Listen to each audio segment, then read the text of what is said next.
somebody said to me, can you think of anything you might like to show these VIPs whenever they turn up in the theatre? Um, and I thought, right, okay, we've got Colin Davidson paintings on the walls. Colin can keep a secret. I'm going to ring him up and I'm going to say, could you bring some paintings down, and we'll try and get some people that you've painted together. And I'm not going to tell you who I think is coming, but you're going to be able to work it out for yourself. And we managed to do that. And in a couple of days, really, we got half a dozen of Colin's paintings in place. We invited Michael Longley and Barry Douglas, the pianist, along. And sure enough, who lives in Lurgan. yeah, indeed. And we created an event, and there were lots of arts people invited along to a function. And sure enough, the Queen arrived, and the first time we saw the Queen and Martin McGuinness together was when they walked into the space on the first floor bar area to look at Colin's paintings. And, we had an interesting conversation there, and then they had their handshake.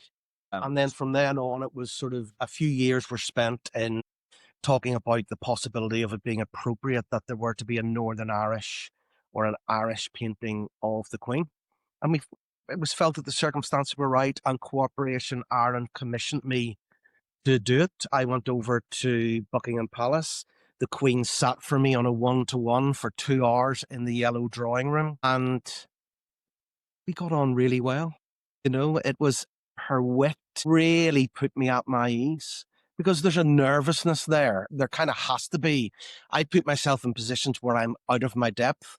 And then in Crosby Hall, November 2016, she unveiled the painting in the presence of the Duke of Edinburgh and a lot of other political great and good. I can't believe she unveiled the painting, and I was told that I had to go over and speak to her, which is something I don't often want to do as soon as somebody unveils their own painting. You never know what the response is going to be. And I can't believe it.